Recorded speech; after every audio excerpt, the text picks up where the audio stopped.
Friends, welcome back to my channel. இன்றைக்கி நம்ம சேனலில் சூப்பரான ஹோம் ரெமெடி தான் பார்க்க போகிறோம். பேபிஸ்க்கான ஹோம் ரெமெடின்னு சொல்லலாம். பிறந்த 3 மாதத்துலேருந்தே இது வந்து தொடர்ந்து கொடுக்கலாம். என்ன அப்படின்ட்டு பார்க்கலாம் வாங்க. இது எல்லாத்துக்கும் தெரிஞ்சதாக தான் இருக்கும். ஏன் அப்படின்னா அந்த பாட்டி காலங்கள்லேருந்தே இது எல்லாத்து வீட்லேயும் ஹோம் ரெமெடியாக ஃபாலோ பண்ணுறோம். ஒன்றும் இல்லைங்க, கற்பூரவள்ளி இலை தான். எப்படி கொடுக்கணும் அப்படின்னு நிறைய பேருக்கு, அதாவது நியூ மதர்ஸ்க்கு தெரியாது. ஸோ பாட்டி அம்மா இவங்கெல்லாம் இருந்தால் அவங்க ஹெல்ப்லாம் கொடுத்துருவாங்க. அவங்களாம் இல்லாத பட்சத்தில் இந்த மாதிரி வீடியோ சர்ச் பண்ணுவாங்க இல்லையா, அவங்களுக்கெல்லாம் கண்டிப்பாக இந்த வீடியோ உதவியாக இருக்கும். ஸோ எப்படி கொடுக்கலான்ட்டு வாங்க பார்க்கலாம். ரொம்ப பயப்படாமல், சைடு எஃபெக்ட் எதுவும் இல்லாத ஒரு வீடியோ இது பாருங்கள். கண்டிப்பாக உங்களுக்கு பயனுள்ளதாக இருக்கும். ஸோ கற்பூரவள்ளி இலையை எடுத்துக்கோங்க. இது ஒரு செடியில் வச்சா கூட இது வந்து நிறைய பிரான்ச்சஸ் விட்டு வளர்ந்துரும். ஸோ இது கற்பூர வாசனை அடிக்கிறனால தான் இதுக்கு கற்பூரவள்ளி இலை அப்படின்ட்டு பேர் வந்திருக்கு. இது நிறைய ஹெல்த் பெனிஃபிட் வந்து இதில் இருக்குது. ஸோ பாருங்கள், இது குழந்தைக்கு எப்படி தரலான்ட்டு பார்த்துக்கலாம். ஸோ நான் வாஷ் பண்ணி எடுத்து வச்சுருக்கேன்.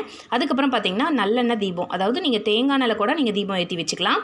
ஸோ அது உங்கள் இஷ்டம். மற்றபடி நீங்கள் ஸ்டவ்லையோ அல்லது மெழுகுபத்திலையோ காமிச்சிடக்கூடாது. ஸோ இல்லை அப்படின்னா நீங்கள் வந்து தோசை தவா இருக்கு இல்லையா, அதில் கூட நீங்கள் இந்த மாதிரி வார்ம் அப் பண்ணிக்கலாம். ஸோ நான் வந்து நல்லெண்ணெய் தான் ஊற்றிருக்கேன். ஸோ நல்லெண்ணெய் விளக்கில் ஸோ இந்த மாதிரி நீங்கள் அதைய சூடு பிடிச்சிக்கோங்க. ஸோ சூடு பிடிச்சதுனாலே இலை எப்படி ஆகும் அப்படின்னு பார்த்தீங்கன்னா ரொம்ப வாடி போயிடும் இல்லைங்களா. ஸோ அந்த சூட்டுனால வாடி போயிடும். ஸோ இது அப்படியே வந்து பெரியவங்க சாப்பிடலாம். ஆனால் சின்ன குழந்தைங்களுக்கு, 3 மாத குழந்தைங்களுக்கு அப்படி தர முடியாது இல்லையா. இதில் அதிகமாக காரத்தன்மை இருக்கும். ஸோ இந்த மாதிரி வார்ம் அப், அதாவது ஹீட் பண்ணி கொடுத்தீங்கன்னா அதில் இருக்கிற காரத்தன்மையும் குறையும். அது போக அதில் கொஞ்சம் வெதுவெதுப்பாக இருக்கும் இல்லைங்களா. ஸோ அதனால் குழந்தைக்கும் நல்லாயிருக்கும். ஸோ இது அப்படியே கூட கொடுக்கலாம். ஆனால் நம்ம வந்து என்ன பண்ண போகிறோம், வார்ம் அப் பண்ணி இதை பிழிஞ்சு விட்டிங்கன்னா அதில் வந்து இது வரக்கூடிய சாறு வரும் இல்லையா. இதோட மருத்துவம் ரொம்ப ரொம்ப மருத்துவ குணம் கொண்ட இந்த சாறு. ஸோ பெரியவங்களே பார்த்திங்கன்னா தலைவலி வந்தால் கூட இதை வந்து நல்லா கசக்கி அதோட சாரை நெத்தியில் வந்து பற்று போட்டிங்கன்னா அந்தளவுக்கு ரொம்ப எஃபெக்டாக கேட்கும். அது போக த்ரோட் பெயின், அதாவது தொண்டை வலி, சளினால் பயங்கரமாக வலி இருக்குது, இரும்பி வலியாக இருக்குது, அவங்க எல்லாமே என்ன பண்ணலான்னா இதை அரைச்சி தொண்டையில் பற்று போட்டால் கூட அந்த இது வந்து ரொம்ப ரொம்ப குணமாகும். குழந்தைங்களுக்கு இது ரொம்ப நல்லாயிருக்கும். இது வந்து மோஷன்லேயே குழந்தைங்களுக்கு வந்து சளியை எடுத்துகிட்டு வந்துடும். வாமிட்லாம் பண்ணாது குழந்தைங்க, மோஷன் வழியாகவே வந்துடும். அதாவது 3 மாத குழந்தைங்கள்லேருந்தே இதை தாராளமாக தரலாம். ஆனால் ஒரு இலை தான் தரணும். ஒரு இலையில் வர ஜூஸ் தான் 3 மாத குழந்தையிலேருந்து 5 மாத குழந்தை வரைக்கும் தரலாம். அதாவது 6 மாதம் ஸ்டார்ட் ஆயிடுச்சுன்னா வேணால் நீங்கள் 2 இலை சாறு கூட கொடுக்கலாம்.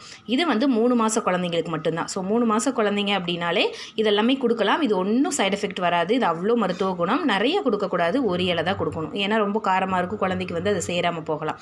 வேறெல்லாம் ஒன்றும் பெரிய லெவலெல்லாம் அவங்களுக்கு வந்து அஃபெக்ட் ஆகாது, குழந்தைங்களுக்கு அதிகமாக கொடுத்தா கூட. இருந்தாலும் சின்ன குழந்தை இல்லையா, நியூ பார்ன் பேபிங்கும் போது அது ரொம்ப பிஞ்சு குழந்தை, அதனால் ஒரு இலை போதும், அவ்வளோதான். நான் பார்த்தீங்கன்னா ஒரே ஒரு இலை வாட்டி அதில் இருக்கிற ஜூஸ் மட்டும் எடுத்திருக்கேன். ஸோ இதோட இப்படியே கொடுத்தா குழந்தை வந்து அது கொஞ்சம் கசப்பு தன்மையும் இருக்கும், துவர்ப்பு தன்மை, காரத்தன்மை எல்லாம் கலந்துருக்கும். நம்மளே சாப்பிட்ருப்போம். இதோட 1/4 டீஸ்பூன் என்ன பண்ணணும் அப்படின்னா தேன் கலந்துக்கோங்க. தேன் கலந்து கொடுக்கும்போது ரொம்ப ஸ்வீட்னஸாகவும் இருக்கிறனால குழந்தை சாப்பிட்டுக்கும். தேன் எந்த தொல்லையும் பண்ணாது. தேன் வந்து ரொம்ப என்ன சொல்கிறது, ஹெல்த் பெனிஃபிட் அதுலேயும் இருக்குது. அதனால் நோ ப்ராப்ளம். இந்த மாதிரி நீங்கள் ட்ரை பண்ணி பாருங்கள். குழந்தைக்கு பார்த்திங்கன்னா மோஷன்லேயே குழந்தைக்கு வந்து அந்தளவுக்கு சளி வந்து ரிலீஃப் ஆகி கொடுக்கும். நம்ம எப்படியுமே சளி வந்ததுனாலே 7 நாள் வரைக்கும் இருக்கும். அது குழந்தைங்க அப்படிங்கும்போது ரொம்ப அழுதுகிட்டே இருப்பாங்க. அது போக தாய்மார்கள் என்ன பண்ணுறீங்க அப்படின்னா கொஞ்சம் காரத்தில் மிளகு, இஞ்சி இதெல்லாம் அதிகமாக சேர்த்துக்கிட்டிங்கன்னா உங்களுக்கு தாய்ப்பால் மூலமாகவும் குழந்தைக்கு வந்து சளி வந்து கண்ட்ரோல் ஆகும். ஸோ இந்த ரெமெடி கண்டிப்பாக உங்களுக்கு பெனிஃபிட்டாக இருக்கும்னு நினைக்கிறேன்.